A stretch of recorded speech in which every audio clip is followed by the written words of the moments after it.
छात्रों, आज की ऑनलाइन क्लास में हम अयोध्या सिंह उपाध्याय हरिऔध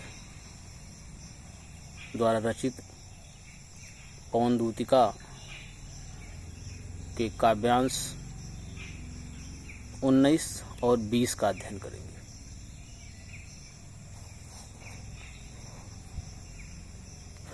काव्यांश 19 है।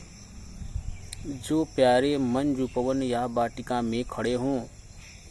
छिद्रों में जा क्वड़ित करना वेणुसा कीचकों को, यों होवेगी सूरत उनको सर्व गोपांगना की, जो हैं बंसी श्रवण रुचि से दीर्घ उत्कंठ होती। राधिका जी ने पवन को संदेश देते हुए कहा कि हे पवन, जब तुम कृष्ण के पास जाओगी तो उन्हें मेरी विरह के बारे में इस तरीके से बताना। अपनी बुद्धि और विवेक का इस्तेमाल करते हुए, तमाम सांकेतिक क्रियाओं का प्रयोग करते हुए उस कृष्ण को मेरी याद दिलाने का प्रयास करना। राधिका ने पवन को बताया कि हे पवन, जब तुम मथुरा में कृष्ण के भवन में प्रवेश करो तो उस समय यदि देख लेना, यदि हमारे प्रियतम अपने भवन में न होकर के किसी उपवन या वाटिका में खड़े हों, जो प्यारे मंजू उपवन या वाटिका में खड़े हों, यदि मेरा प्रीतम अपने भवन में न होकर के किसी मंजू उपवन सुंदर बगीचे में या वाटिका में खड़े हों, तो उनके कर्ण छिद्रों में वहाँ खड़े होकर के पोला बाँस जो आवाज़ करने वाले बाँस होते हैं, जिनमें छोटे छोटे छिद्र होते हैं,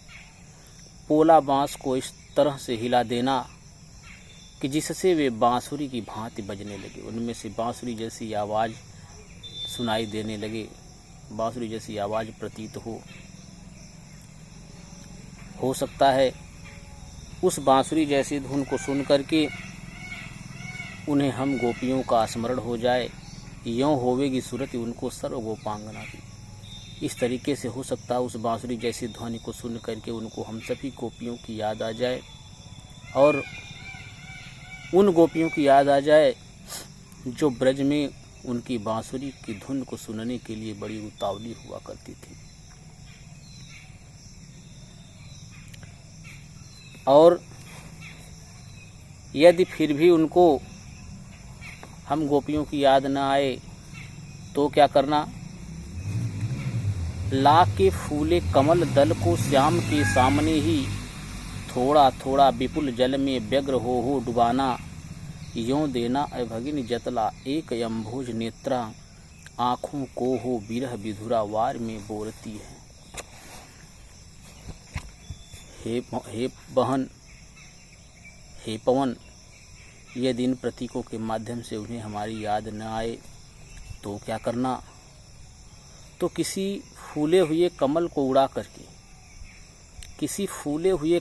उड़ा करके श्री कृष्ण के सामने ले आना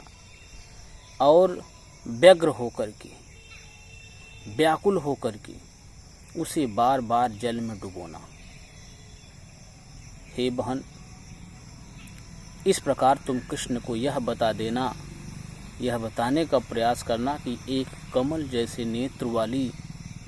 युवती, एक कमल जैसे नेत्रों वाली तुम्हारी प्रियतमा राधा इसी प्रकार तुम्हारे विरह में अपनी आँखों को आंसुओं में भिगोती रहती है। ऐसा करने से उन्हें मेरे दुख का अनुमान अवश्य लग जाएगा, अर्थात उन्हें हमारा स्मरण जरूर हो जाएगा। और इस तरीके से भी उनको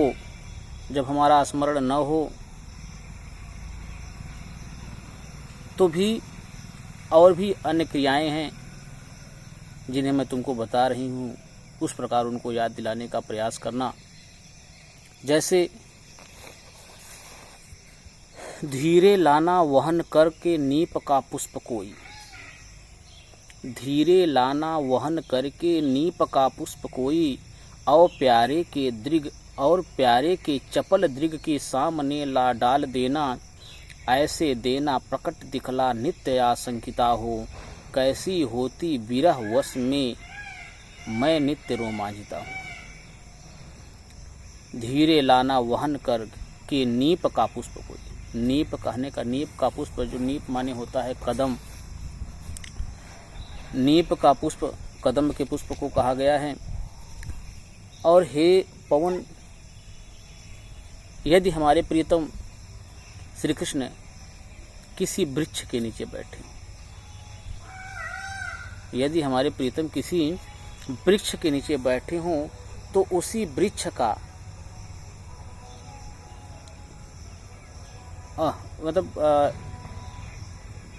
धीरे लाना वहन करके नीप का पुष्प कोई, यदि हमारे प्रियतम किसी कदम के वृक्ष के पास बैठे हों, नीप माने कदम होता है, कदम के वृक्ष के पास यदि हमारे प्रियतम बैठे हों, तो कदम का एक फूल उड़ा करके ले आना और मेरे प्रिय के प्यारे के चपल दृग के सामने डाल देना। और हमारे प्रियतम के, चपल माने चंचल होता है, दृग माने नेत्र होता है, और हमारे प्रियतम के चंचल नेत्रों के सामने ला करके उसको डाल देना, ऐसे देना प्रकट दिखला नित्य आशंकिता हो, और उसके माध्यम से उन्हें यह बताने का प्रयास करना, यह दिखला देना कि मैं भी विरह के वशीभूत होकर के ऐसे ही रोमांचित हो रही हूँ जैसे यह कदम्ब का फूल रोमांचित हो रहा है। अर्थात कहने का तात्पर्य यह है, कदम्ब का फूल जब अपने वृक्ष से अलग हो जाता है तो वह दुबला पतला कमज़ोर हो जाता है। उसी तरीके से मैं भी जो है तुमसे अलग होकर के बहुत कमज़ोर हो गई हूँ, बहुत दुबली पतली हो गई हूँ। हे पवन, यदि उनको, हमारे प्रियतम को उस तरीके से भी हमारी याद न आए, तब क्या करना? बैठे नीचे जिस बिटप के श्याम होवे उसी का, बैठे नीचे जिस बिटप के श्याम होवे उसी का, कोई पत्ता ला निकट उनके नेत्र के यों हिलाना, यों प्यारे को विदित करना, चातुरी से दिखाना, मेरे चिंता विजित चित्त का क्लांत हो कांप जाना। हे पवन, यदि हमारे प्रियतम को उस तरीके से भी हमारी याद न आए, तब क्या करना? यदि जिस वृक्ष के नीचे वो बैठे हों, जिस वृक्ष के नीचे वो बैठे हों, तो उसी का एक पत्ता तो जोर से उनकी आंखों के सामने ला करके हिला देना। बैठे नीचे जिस बिटप के श्याम होवे उसी का, यदि हमारा प्रियतम जिस वृक्ष के नीचे बैठा हो, उसी वृक्ष का एक पत्ता उसके सामने जोर से हिलाना, उसकी आंखों के सामने जोर से ऐसे हिलाना, और उन्हें यह विदित करना, यह बताने का प्रयास करना कि यों प्यारे को विदित करना, चातुरी से दिखाना, मेरे चिंता विजित चित्त का क्लांत हो कांप जाना। उस वृक्ष के उस पत्ते को हिला करके हमारे श्री कृष्ण को यह याद दिलाने का प्रयास करना कि ऐसे ही जैसे यह वृक्ष का पत्ता वृक्ष से अलग होकर के हिल रहा है, कांप रहा है, उसी प्रकार वह राधा भी आपसे अलग होकर के, चिंता जड़ित होकर के, चिंता से युक्त होकर के, यानी चिंतित राधा का चित्त भी दुखी होकर के ऐसे ही कांप रहा है जैसे यह वृक्ष का पत्ता अपने वृक्ष से अलग होकर के हिल रहा है, कांप रहा है।